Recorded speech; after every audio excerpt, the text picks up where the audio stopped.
Expect more right now. You're watching Wave 3 News. Good morning, everyone. 5 o'clock here on Wave 3 News Sunrise. Our team coverage continues right now of the massive flooding around Wave Country. Homes underwater, businesses closed as the mighty Ohio River continues to rise. Boy, look at that. Everywhere you look from Air 3, it is just brown, expansive, devouring the ground, and still rising as of this morning. Bullitt County schools, Carroll County, West Point schools closed, and a bunch of delays in Indiana, you'll notice at the bottom of your screen. We will check in with Wave 3 News reporter Kayla Van Meter and Jobina Fortson coming up in just a second. They are both live checking out the latest conditions around the area. But first, we need to kick off the newscast here with meteorologist Brian Good. Brian, the flash flooding that we saw this weekend is done, but the Ohio River, man, this stuff's getting dangerous. Yeah, all that water from the flash flooding, the smaller streams, of course, feeding into Ohio here for the morning period. That was all factored in the forecast, Crest. Keep in mind, we do have more rain coming later this week, but I'll give you the latest gauges that we have. Notice several in moderate flood stage, including the Ohio, as well as the Rolling Fork and the White River off to the north. And we got one listed here into major flood stage. This is further down on the Ohio as you head toward Cannelton Lock. It's at 50 feet, which is barely over a major flood, but still it's at that level. For the McAlpin lower, still seeing levels here, getting closer to that crest this afternoon. Forecast is about 67.2 feet. It's not far from that now. Again, that should take place around midday for today.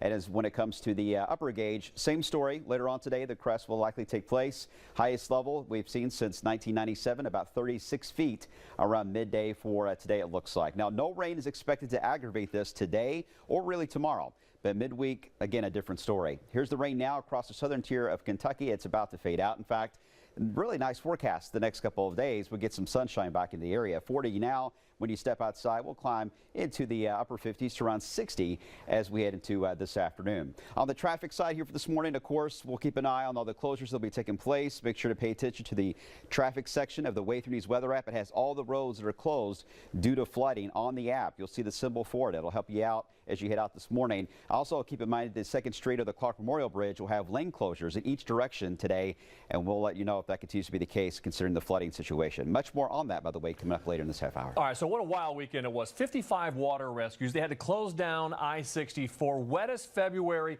on record, and it isn't just receding yet. Yeah, starting our team coverage here this morning, Wave 3 News reporter Kayla Van Meter. Kayla, I know you worked over the weekend. You saw the flash flooding, but now it's the Ohio River behind you that has everyone on high alert.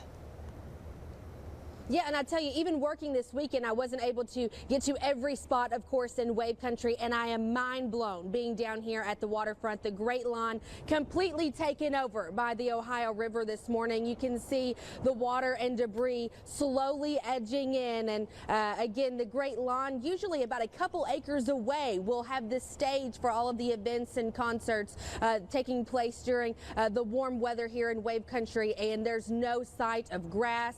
You can't see the boat docks, the lights completely underwater. You can't see signage. Really and truly, if you hadn't been here before, you would have no idea that this isn't supposed to be the Ohio River. It was just yesterday we spoke to Mayor Greg Fisher about the conditions here in the city, and he, along with MSD, updating us on the conditions. He was at 11th Street where MSD crews were installing the 6th flood wall closure. 11 billion gallons of water have been pumped out in the last 24 hours. Still, though, the water will leave a nasty mess behind. The damage, Fisher said, will likely exceed the $2.8 million threshold that it takes to ask FEMA for some help. But just how much money? Well, that's yet to be seen. For now, it's just about trying to keep as much water out of the city and city folk out of the water. For as much water as there is out there, I mean, we're pleased that things are working like they're supposed to be working. Yeah, and the mayor also cautioning everyone to stay away from the water for now. He knows it's easy to want to come down and take pictures and video and just check out the damage, but we're expecting to see this to crest either today or tomorrow. And again, he wants everyone to stay as safe as possible. But this coverage, of course, here for Sunrise is not finished just yet. We're going to travel around Wave Country further down here on River Road and see exactly how much damage we're talking this morning. For now, reporting live at the waterfront, Kayla Van Meter, Wave 3 News. Okay, now 504, both sides of the river dealing with major flooding, with homes and businesses also underwater in southern Indiana. Wave 3 News reporter Jobina Fortson continues our team coverage this morning. Good morning, John and Lauren. I'm on Blackiston Mill Road in Clarksville. The street is still closed. It closed on Friday. And I'm just going to walk out here so you can see how deep this water gets. When we pulled up, I was asking our photographer if this was a home. I wasn't sure just because of all the damage you see here, but their mailbox is sitting right here on the corner behind me. It's just up to about halfway with the mailbox underwater. Behind me, a plumbing company. I'm sure they have many issues inside as well. All of this is blocked. A police officer is stopping traffic above us, but there's several blockades before you get to this point because they really do not want people traveling down in this area. And it's not only here in Clarksville, also other cities in southern Indiana. Utica, a state of emergency yesterday. At least 100 families evacuated from that area. We met a man yesterday. He couldn't find his home until he found our crew. He saw our camera, zoomed in on the viewfinder, and that was the only way he was able to see his property. It's a hard feeling to describe, to see that what you have is almost gone. Hopefully it won't be gone. Hopefully I'll be one of the lucky ones that survived with minimal damage. Now, I heard Kayla Van Meter mention earlier about the mayor of Louisville telling people to stay away from the water. Police in southern Indiana echoing that same message. We'll hear more from them in the next half hour. Reporting live in Clarksville, Jobina Fordson, Wave 3 News. Well, from flooding here to severe weather in other parts of Kentucky, a tornado killed 2 people Saturday night in Logan County. National Weather Service confirming it was an EF2 tornado with winds to 135 miles per hour. You're seeing some of the photos here of the damage. You can see houses destroyed, trees uprooted.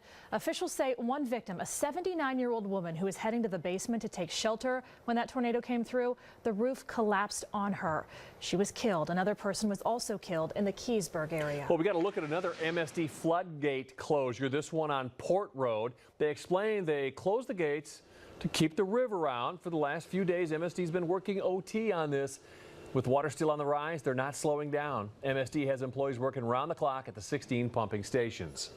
Reminder, if you need help, you should contact the Red Cross. With reports pouring in of residents being evacuated from their homes all over Wave Country, they want to help. They have more than a dozen emergency shelters now open. You can find a full list of them at wave3.com. Well, moving on here this morning, a crash killing 2 people in Marion County, one of them a teenager. Happened just before 11 o'clock yesterday morning on KY 208 just outside of Lebanon. Police say that 17-year-old Olivia Ford was driving northbound when she overcorrected and collided with another vehicle. She was pronounced dead at the scene. The other driver, John Wright, died at the hospital. He was not wearing a seatbelt. New on Sunrise, crews worked to put out a fire this morning at a business in Jeffersontown. It happened at 2230 Ampere Drive. Crews got the call about this right before 1 a.m. Fire officials say the awning on the front of the building caught fire and caused some damage in the inside foyer of the business. Nobody was injured. Crews got it under control in about 20 minutes. Also new on Sunrise, a look at the damage from a house fire last night that happened in the 4300 block of Shepherdsville Road in the Buchel area. Crews started working the fire about 8:30 last night. Nobody was hurt in that blaze. And as we head through the next 12 hours, looks like temperatures will be on the warm side, at least compared to what we have this morning, with overall mid to upper 30s on the map here this morning with sunshine around. We're talking about near 60 this afternoon, and it gets even warmer than that as we head into the day tomorrow. But we'll talk about that and, of course, our next rain chance, and it could be locally heavy, coming up in a few minutes. And all morning here on Sunrise, we have team coverage of the flooding issues you'll encounter when you head out the door this morning. Kayla and Jobina keeping an eye on the problem spots. And of course, Brian, not only, as he just said, updating us on the weather, but also traffic conditions as well. And the Olympics are over. Up next, Tokyo's on the clock for 2020. How about some skateboarding? We'll show you some of the new sports that'll be making their Olympic debut in the next round after the break. Good morning, everyone. Taking a live look at Spaghetti Junction this morning. You may notice it's a little darker out there. Yes, the Lincoln and Kennedy bridges not lit up this morning because of the rising Ohio River. They don't want to have any issues there with the power. Of course, one aspect of this massive flooding we are continuing to track this morning as you head out the door. 40 degrees here in Louisville. Well, the 2018 Winter Olympics in Pyeongchang ended with a fireworks, light display, and music during the closing ceremony last night. The last 15 minutes of the event were listed as an electronic dance music party. So DJs cranked out some music. They had the athletes coming out of the stands and right out onto the dance floor. American skiing superstar Lindsey Vonn led a conga line. The mayor of Pyeongchang handed the Olympic flag over to the next site of the Winter Olympics, China, for 2022. After the handover, the flame from the Olympic torch was put out. Team USA came in 4th in the medal count, bringing home 23 at the Winter Olympics. Includes 9 gold, 8 silver, 6 bronze. The 23 medals is the lowest number for Team USA at the Winter Games in 20 years. Norway had the highest, 39. Germany and Canada also finished ahead of the U.S. in the medal count. Well, some athletes already training for the next Summer Olympics in 2020. They are happening in Tokyo, Japan. Surfing, climbing, karate, and skateboarding. They will make their Olympic debut in these games. I think that's pretty cool. The medals up for grabs in Tokyo will be made from recycled cell phones. The last time the games were in Japan, back in 1964. Some venues are now being refurbished, while others are being built from scratch. A few baseball and softball games will be played in Fukushima, an area that was hard hit by a devastating earthquake and tsunami. Remember, back in 2011, the stadium is about 40 miles from the damaged nuclear plant. So a lot of cool stuff coming from the Olympics. Not so cool here this morning, Brian, as flooding continues to be a major problem. Yeah, you're right. Look at all these flood alerts still in effect for a lot of our creeks and streams, and of course the Ohio continues today. Today's the day we should see the highest level for the Ohio as far as its reach point today, or crest level. Now, there is still some question how quickly this will fall later in the week. Right now, the forecast is for a steady fall to take place, but more rain is coming as we get into Wednesday, and that could slow that fall dramatically. So we need to watch that carefully. Now, at the moment, everything's calming down. We've got some showers across portions of Adair County this morning, but those are beginning to fade out. In fact, a clearing sky is now developing over the area. That's good news. 40 degrees now in Louisville, got 33 into Corydon, 36 into Salem. It's going to be a fantastic looking day outside. Unfortunately, it's just going to be a mess with this river flooding going on, with a high right around 60 degrees. As we talked about, that rain chance is going to spike for the middle of the week. The latest on Futurecast and what that looks like coming up here in just a few minutes. 5:15 here in Sunrise, and just last night, for the first time since the tragedy, students and parents walked the halls of a Florida high school where a gunman killed 17 of his former classmates. Classes will resume Wednesday, 2 weeks after the shooting. Students were able to get their belongings they left behind after the shooting. Counselors and therapy dogs, as well as other support services, were available to help the students cope with this tragedy. There's a mix of emotions going on, nerves. I mean, it's scary kind of coming back, but we're all together. No one should feel unsafe in their own school, so hopefully I can start feeling safe again. A new controversy here this morning surrounding the police response to the shooting. Now, other officers claim they saw 3 Broward County Sheriff's deputies not going into the building to confront the shooter. We knew about one of them, but now apparently there were 3. Florida's governor has asked the state to investigate the response to the shooting. Well, Congress returns to work after a 10-day break and faces heavy pressure to pass some gun control legislation after the Florida school shooting. Many students have now turned into activists. They're pushing Congress to pass gun control laws. President Trump says he supports tougher background checks and a ban on bump stocks used in the Vegas shooting. The president and some Republicans also want to arm gun-experienced teachers. And first daughter Ivanka Trump had this response to that proposal. I think that having a teacher who is armed, who cares deeply about her students or his students, and who is capable and qualified to bear arms is not a bad idea, but it's an idea that needs to be discussed. The NRA says it's against increasing the age for gun buyers or any ban on weapons like the AR-15 used in the Florida school shooting. 41% of teens in this country are now classified as obese. Up next, some alarming findings in a study, plus a promising new pill that could help clear the fat out of our bodies.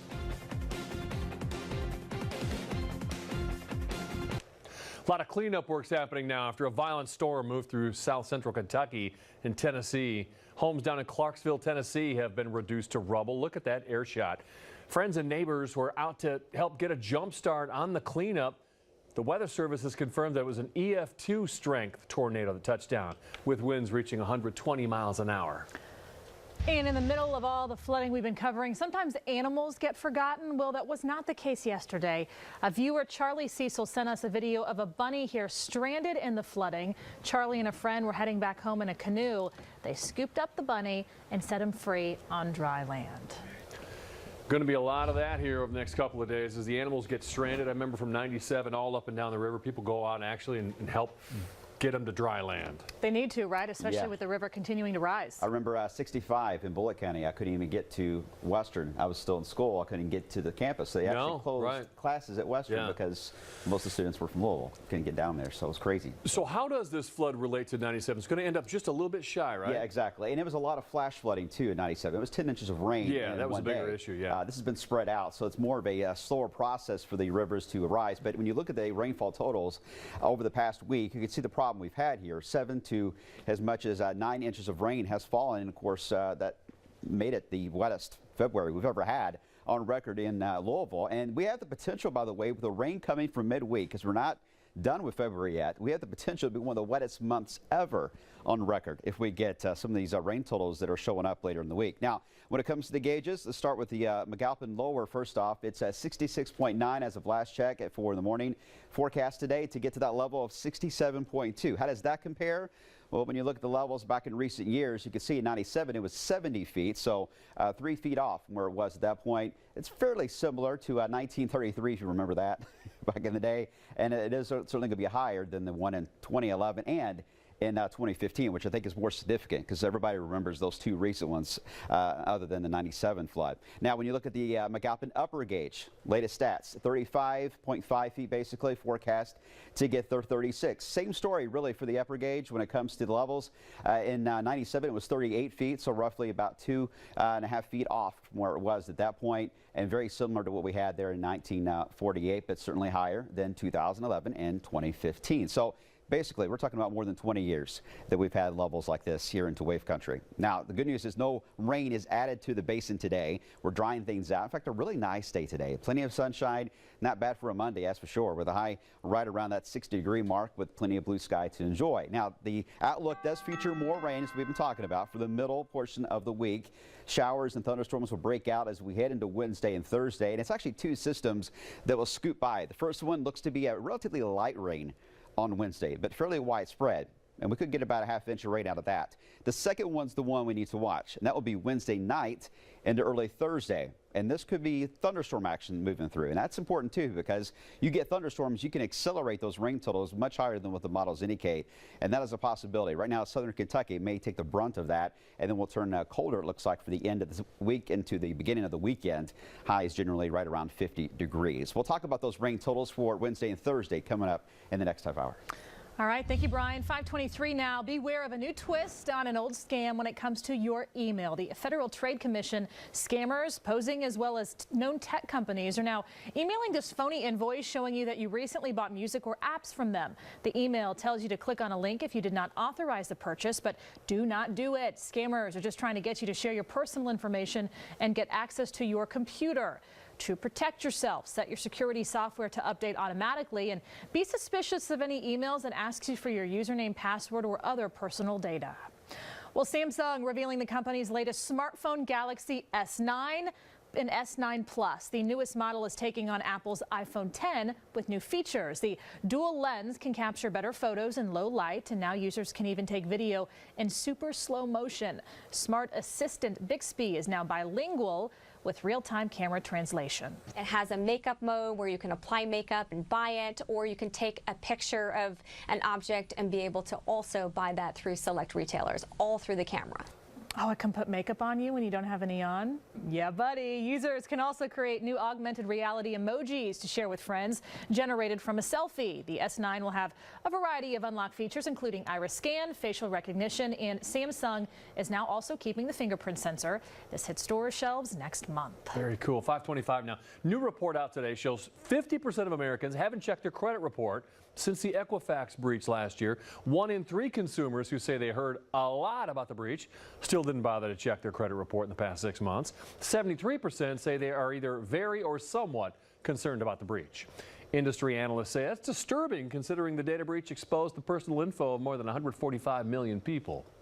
Amazon's planning to open up to 6 more of its high-tech convenience stores this year.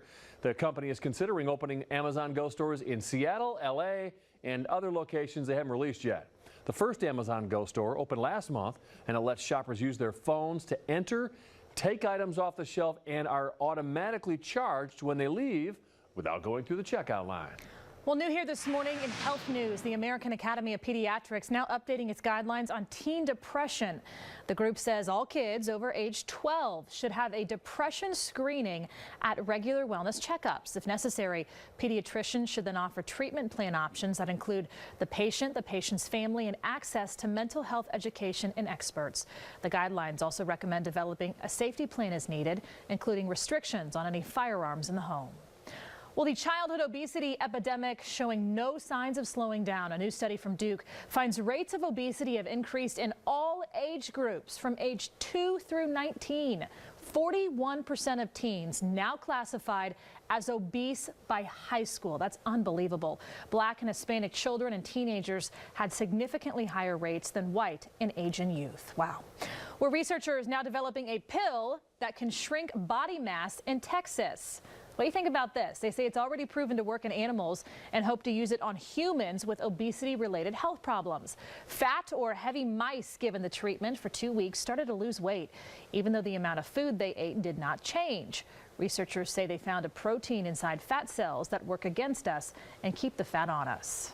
You look at the metabolism in the fat, and it is at a very low level. So it's not simply a matter of willpower or anything like that. It is a disease. The body is fighting you from losing weight.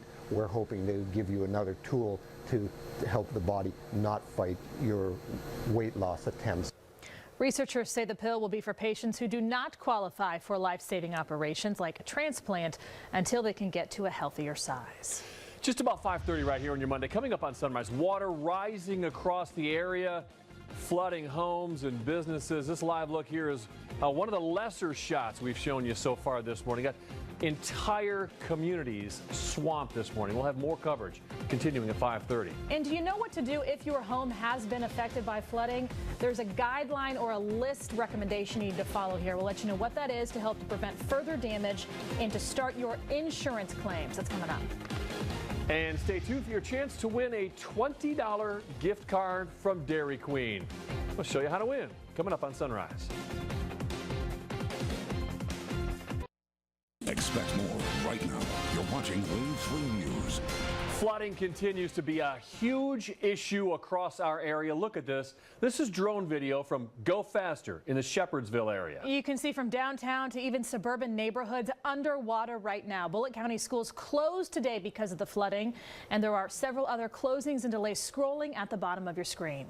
Now, a look from our SkyTrack camera showing downtown shows a really eerie thing. Look at the black hole right here. They've shut the power off to the Kennedy and Lincoln bridges this morning because the river's up so high they have worries about an outage. I was driving in, and that's the way it goes, 71 into downtown, and it really is just like this big, huge black hole, and I wonder, a driver's going across the bridge, you can't see anything. It's going to be eerie, so be careful this morning. Be careful in a lot of different areas. The good news we have for you this morning, as opposed to like the last 6 or 7 mornings, is it's not a deluge of rain out there this morning. Yeah, let's check in with meteorologist Brian Good. Despite not having any rain, still a lot of problems on the Ohio. Yeah, it's going to be one of those eerie feelings where the river continues to rise. We know it's a bright, sunny day. It just gives you an idea of how things are delayed, especially on the Ohio. All that flooding in Shepherdsville is mainly because of the Salt River being above its flood stage. In fact, it's right at that level now, and we'll cross above that as we did this afternoon into the evening time period. For the upper gauge forecast to crest today, around 36 feet here at midday, 67 feet on the lower gauge, and even the White River forecast to get into moderate flood stage. It already is in some cases around Seymour. So the setup really is concerning, though, for the middle of the week when we're talking about additional rainfall that could exceed 2 inches in some locations. And the thing is about that rainfall is not so much the amount. I mean, the amount's important, but where it falls is very important. If it falls across southern Kentucky, minimal impacts really on a lot of the rivers. If it falls along 64 or to the north, the Ohio River and Salt River and the Roaring Fork will all be affected by that. So that's something we have to watch. That's not today, by the way. That rain chance will be for Wednesday and Thursday. Today we had the chance to enjoy some sunshine, and temperatures actually a little bit above normal this afternoon with a cool start to the day. Now in the 30s, we'll climb into the 60-degree range as we head into the afternoon period. On the traffic side, of course, we'll keep an eye on downtown and the area streets for the closures taking place, but I do want to at least mention this crash here on the Snyder Freeway. It's very close to Smyrna Parkway, a little bit more to the left-hand side of your screen, but the left lane is blocked as a result of that, so watch out. Hopefully they can get that resolved, though, for the core of rush hour begins to kick back in. Much more on the setup for downtown when it comes to these flooded roadways and, of course, that rainfall for the middle of the week coming up here in a few minutes, guys. All right, Brian, thank you. Yeah, over the weekend, really scary stuff. 55 water rescues in just a 24-hour period. Despite the rain not falling now, the flooding only going to get worse. Yeah, MSD employees have been working round the clock, operating all the pumping stations, plus installing the floodgates. Wave 3 News reporter Kayla Van Meter live along Bingham Way downtown, where one of those flood walls is up this morning. Yeah, this is another reason why you feel eerie when you're driving in downtown Louisville, as Lauren had mentioned as well. These are areas you can typically drive through or walk through, and they're completely blocked off this morning, which means you cannot see the Ohio River. You cannot see the bridges that are in the dark anyway. But this is one of 6 areas that MSD actually shut off. The flood wall there as an opening, but again closed off, not only in downtown Louisville, but across the flood wall here. Just yesterday, we met up with Mayor Greg Fisher along with MSD to get an update on the progress of blocking off the Ohio River from coming into Wave Country even further. And this is when MSD crews were installing the 6th flood wall closure. But we know 11 billion gallons of water have been pumped out in the last 24 hours. 16 of 16 pumping stations belonging to MSD are in full effect this morning. Still, though, the water leaving a mess behind. The damage, Fisher says, will likely exceed the $2.8 million threshold that it takes to ask FEMA for some help. But just how much money are we talking here? Well, that's not yet determined. For now, it's just about trying to keep as much water out of the city and keep everyone else out of the water. Our 16 flood pump stations are very old. 9 of those flood pump stations are 75 years or older, and we've been having very serious conversations for over a year and a half about the criticality of these systems. And of course, in this type of rain, in this type of weather, these intense storm events are becoming more frequent. Yeah, down here on Bingham Way, right off of Witherspoon Street here in downtown Louisville, you can see this closure here, but the Ohio River starting to creep in underneath this wall, so it makes you wonder just how much is going to make it through, not only on this closure, but the other 5 of 6 that are scattered throughout Wave Country. But we're going to give you a look at Zorn Avenue coming up at the top of the 6 o'clock hour, if I can get it out, just to show you all an update here. A massive mess throughout the weekend. We want to make sure you're ready for your morning commute. For now, reporting live downtown, Kayla Van Meter, Wave 3 News. Yeah, and just across the river where Kayla is, our friends in southern Indiana, we are watching you again this morning, also dealing with similar issues. Wave 3 News reporter Jabina Fortson continues our team coverage now in southern Indiana, where homes and cars are underwater. Good morning, guys. I am standing in a driveway on Blackiston Mill Road. I had to come up closer to the camera so you could see me, but further back, the water gets almost up to my knees. And believe it or not, swans were just coasting through this driveway just a few minutes ago. I couldn't believe it. This home behind me has a lot of elevation, so it's in much better shape in comparison to its neighbors. Over the past 5 days, parts of Clark County saw about 7 inches of rain, but it's not just in Clark County. Places in Jeffersonville having similar issues as well. Areas in Utica underwater, a disaster emergency declared in that area, at least 100 families evacuated. But police issuing a big warning tonight, telling people do not go in the water. You don't know what's in this. Stop coming up and taking pictures. This is not something fun that we're dealing with here. This is people's livelihood, their homes, and also this can put yourself in danger. We don't want to put ourselves at risk to come and save someone simply because they don't want to go around the water. We will, but it's really not what we'd like to do. The Red Cross has set up a shelter in Jeffersonville for anyone that has not sought shelter yet at this time and you need some place to go. Reporting live in Clarksville, Jobina Fortson, Wave 3 News. Yeah, and if you live where Jobina is, no stranger to the flooding there. We actually spoke to some people who live in the area, and they told us, yes, they knew the heavy rain was coming, but they didn't expect the water to reach up to their homes. Over the past several days, parts of Clark County saw about 7 inches of rain like that. Silver Creek rising as we speak as businesses are now closed, some of them completely underwater. So if your home is damaged from flooding, MSD says you should wait to see if the water recedes before calling. So here's what you need to do. First, make sure you contact your insurance agent, then start a list of the damaged items and take photos or video during the cleaning process. Make sure to open your windows and doors and set up some fans to blow the air outside to prevent mold. Clean and then disinfect every surface. In the kitchen, use a disinfectant on glass, china, and porcelain, then let them air dry. Throw away flood-soaked items that can't be repaired or disinfected, including mattresses, rugs, upholstered furniture, and stuffed animals. Of course, remember to wear a protective mask. You know the drill to prevent breathing mold, and of course, wearing high boots in the water there. Call a restoration company if you need help, and be prepared for a long wait, unfortunately. Well, there's other news going on, too. Crews worked to put out a fire this morning at a business in Jeffersontown. It happened at 2230 Ampere Drive. Crews responded to that scene right before 1 this morning. They say the awning on the front of the building caught fire and caused some damage in the inside foyer. Nobody was injured.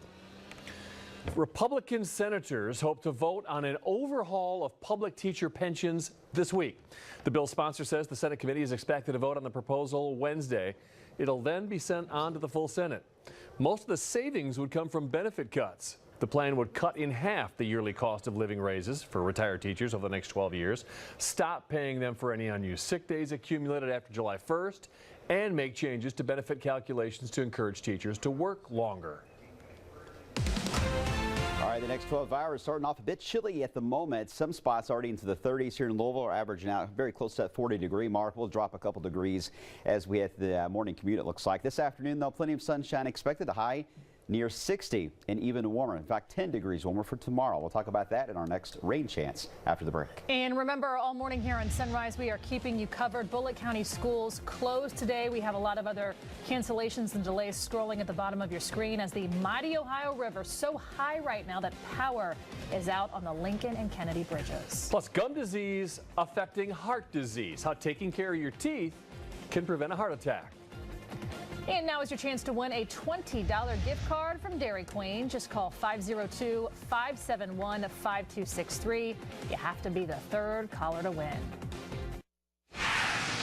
All right, it starts you off here this morning. The latest look at our setup again. Right now, we're average about 40 degrees here into Louisville. The forecast temperatures today, not too bad, getting up there close to about 60. So a nice looking day if we just have to deal with all this flooding mess that we have across the area right now. Let me start off with a couple of the gauges here. First off, we take you down to the Rolling Fork where the latest report came in is now into a moderate flood stage as we head through the morning period. Forecast to get up there today to stay in the moderate range. The Salt River is forecast to get to about 35, a little over 35 feet as we into later on for the day today. And for the McAlpin lower and the upper gauges, that's what we'll be watching here this morning for the crest. I think here in Louisville for the upper gauge, about 36 feet as we head toward about midday. And for the lower gauge, again, just a few more inches added to where it is now, 60, actually less than an inch now. Latest number coming in very close to right at 67 feet. Forecast to go just a hair above that. So they're basically already to the point. You're not going to notice much of a difference throughout the morning period today. Here's the Rolling Fork again. Forecast levels, current status right now 44 feet. Expected to level off the next couple of hours, then begin a slow drop. I mean, it's not a dramatic drop at all. Look how elevated the Rolling Fork does stay all the way through the rest of the week there. So the problem is that we're going to add more water to the basin in the coming days, and that is going to certainly slow the Ohio River drop.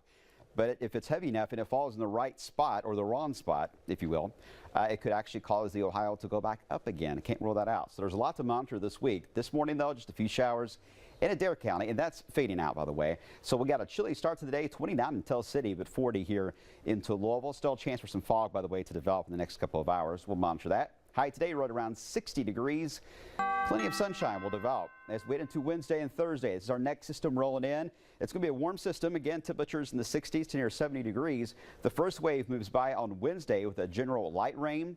And then we've got thunderstorms into Thursday. And here's what I think is a kicker on Thursday. I'm seeing signs there will be a larger complex of thunderstorms that will develop, say, from Arkansas, Mississippi into Alabama. If that develops, it will do two things. One, it will limit our severe weather potential with the system for early Thursday. And secondly, it'll block the moisture from the Gulf of Mexico. So our rain total forecast that's showing up in the models now may not come to light if that block can't happen. It'll prevent us from getting the higher totals. That would be good news. That's a possibility for, again, early Thursday and then turning chilly as we head into Thursday afternoon into the evening time period. At the moment, the Storm Prediction Center does have areas in the deep south outlook for severe weather. And again, I think that block will be our saving grace. And forecast rain totals as they stand now, in some spots over 1 to 2 inches, if not a little higher. But I'm a little suspect today if that block does develop. And then we have a dry weekend, it looks like, coming our way. Much more, though, on what looks to be a chilly March. Details on that coming up in the next half hour. And our team coverage of the flooding will continue in just a minute, but some other news we need to get to now. February, Heart Health Awareness Month and Gum Disease Awareness Month as well. And in many aspects, the two go hand in hand. More than 53% of adults in the U.S. have some form of gum disease. Gingivitis can be improved with increasing brushing, flossing, and regular dental cleaning. If left untreated, gingivitis can lead to more serious and severe periodontitis, which is not only affecting the gums and the bone, but also the ligaments around the teeth. The treatment for that's also more aggressive. During surgical periodontal treatment, many times we have to open the gums up, clean out underneath the gum tissue where we couldn't access during regular cleanings. Many times if there's a bony defect there, which there is, we do bone grafting to regenerate the bone that's lost. When gums become diseased, they release toxins into the bloodstream. It is believed those toxins cause fatty plaque buildup in our arteries, increasing your heart attack and stroke risk. Well, an update on this year's flu season now. It is still widespread in every state except Oregon and Hawaii, but doctors believe the flu season is now at its peak. The flu has killed 97 children. Doctors' visits and hospitalizations for the flu are down, though, but flu cases are expected to continue well into April. CDC says they are working on a new flu shot that they think will be more effective next year, especially against that strong H3N2 strain. Well, a carry-on bag fire on a flight is sparking new concerns about lithium batteries that power many of our gadgets, like smartphones and laptops and e-cigarettes. Check out this video right here, posted online. It shows people on a China flight throwing water and juice on the fire. The airline says a charging device not in use started that fire. Last month, a similar incident happened on a Russian plane. The FAA has tracked nearly 200 of these types of fires since 1991, prompting the agency to tell passengers not to pack the batteries in checked bags. It's not just a danger in the air. Last month, at a Denver airport, security video shows a fire starting in a bag that was getting screened at the checkpoint. You will save a little bit of money at the gas pump this week. The price for a gallon of regular gas dropped 6 cents to $2.59 a gallon. The average price in the Louisville area, according to GasBuddy.com, is $2.48 a gallon. Experts with the Lundberg survey say the drop won't last because the price of crude oil is rising. Okay, it's 5:48 here, still ahead on Sunrise. New details about the 13 siblings police say were starved and chained up by their parents. We're learning more about their lives since being released from the hospital. Plus, caught on camera, people coming together to save a trapped dog after a tornado in Kentucky destroys a home.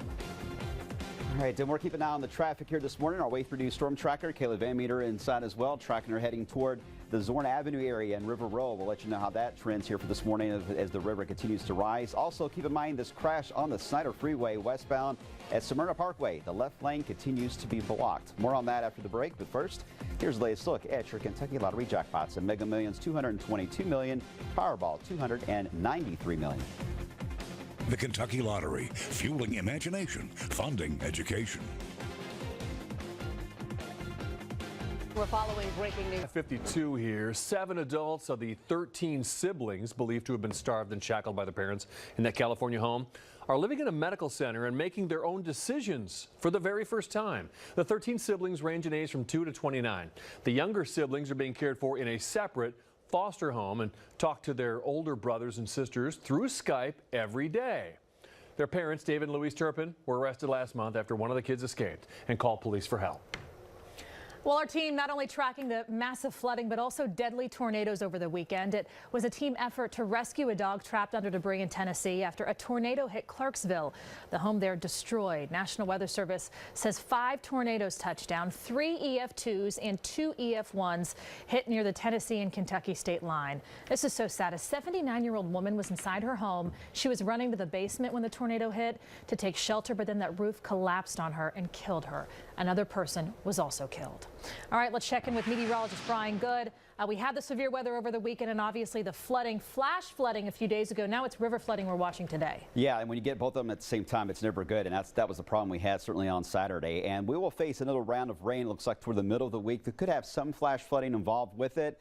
I think overall it looks to be spread out enough, though, that it's mainly going to be a river flooding issue, which is not good either. But we'll monitor this for Wednesday and Thursday. Between now and then, we're in really good shape. 60 degrees today, lots of sunshine, 68. In fact, we may even hit 70 as we get into tomorrow afternoon before we deal with the midweek mess here behind me. Much more on the setup. Got some new rain totals coming in on that. We'll discuss that coming up at 6 o'clock, guys. Well, plans are happening now to move the U.S. Embassy in Israel from Tel Aviv to Jerusalem in May. It's likely a first step in a larger relocation plan started by the Trump administration in December. The U.S. will use a temporary facility in Jerusalem while permanent relocation plans proceed. Both Israel and the Palestinians claim Jerusalem as their historic capital, and many fear it could worsen the chance of a peace deal between the two groups. Dozens of colleges and universities are telling students who may face discipline at their high schools for participating in gun control demonstrations that it will not affect their chances of getting into their schools. Nearly 50 schools, including Yale, Dartmouth, and UCLA, have posted on their social media accounts to let students know about their policy. Activists fighting for changes to gun laws after the deadly school shooting in Florida are calling for walkouts and sit-ins and other demonstrations on campuses across the country. Well, how does a $10 to $30 million parade sound? A lot of money, right? President Trump is now eyeing Veterans Day or the 4th of July as dates for a military parade, but says he'll just have to scrap the idea if it can't be done at a, quote, reasonable cost. The White House budget director recently told Congress that a parade could cost up to $30 million. President Trump got the idea of having a military parade after he attended a celebration in Paris last year. Well, a school bus gets stuck between a railroad track and a crossing arm there. Look at this in North Dakota.